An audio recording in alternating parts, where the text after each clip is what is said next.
என்றும் புலிப்பாணி என்ற ஜோதிட தலைப்பை பார்த்து கொண்டிருக்கும் அனைத்து அன்பு நெஞ்சங்களுக்கும் எனது பணிவான வணக்கம். இன்றைய பதிவில் அதாவது ஆண் ஜாதகம் பெண் ஜாதகம் மேச லக்கணத்தில் பிறந்தால் எந்த பாதத்தில் பிறந்தால் அது சரியான ஜாதகம் அப்படிங்கிறத இப்போ நாம் தெளிவாக பார்க்கலாங்க. அனைவரும் பார்த்து பயனடைய வேண்டும்.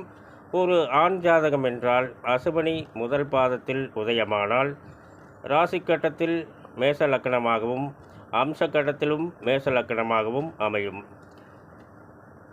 அசுபினி மூன்றாம் பாதத்தில் மேச லக்கணத்தில் உதயமானால் ராசி கட்டத்தில் மேச லக்கணமாகவும் அம்ச கட்டத்தில் மிதுன லக்கணமாகவும் அமையும். மேச லக்கணத்தில் அதாவது பரணி முதல் பாதத்தில் மேச லக்கணம் அமைந்தால் ராசி கட்டத்தில் மேச லக்கணமாகவும் அம்ச கட்டத்தில் சிம்ம லக்கணமாகவும் அமையும். பரணி மூன்றாம் பாதத்தில் மேச லக்கணம் உதயமானால் ராசி கட்டத்தில் மேச லக்கணமாகவும் அம்ச கட்டத்தில் துலாம் லக்கணமாகவும் அமையும்.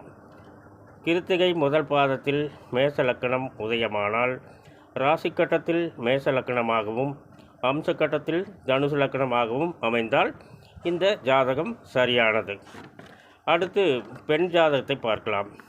அதாவது ஒரு பெண் மேச லக்கணத்தில் உதயமானால் நட்சத்திர பாதங்கள் எது? அசுபனி இரண்டாம் பாதம் மேச லக்கணமாக அமைந்தால் ஒரு பெண் ஜாதகத்துக்கு ராசி கட்டத்தில் மேச லக்கணமாகவும் அம்ச கட்டத்தில் ரிஷப லக்கணமாகவும் அமையும். அசுபனி நான்காம் பாதத்தில் மேச லக்கணம் உதயமானால் ராசி கட்டத்தில் மேச லக்கணமாகவும் அம்ச கட்டத்தில் கடக லக்கணமாகவும் அமையும். பரணி இரண்டாம் பாதத்தில் மேச லக்கணம் உதயமானால் ராசி கட்டத்தில் மேச லக்கணமாகவும் அம்ச கட்டத்தில் கன்னி லக்கணமாகவும் அமையும். பரணி நான்காம் பாதத்தில் மேச லக்கணம் உதயமானால் ராசி கட்டத்தில் மேச லக்கணமாகவும் அம்ச கட்டத்தில் விருச்சிக லக்கணமாகவும் அமைந்தால் இந்த ஜாதகம் சரியானது. அனைவரும் பார்த்து பயனடைய வேண்டும். மேலும் விவரங்கள் அறிய என்றும் புலிப்பாணி என்ற ஜோதிட தலைப்பை பாருங்கள்.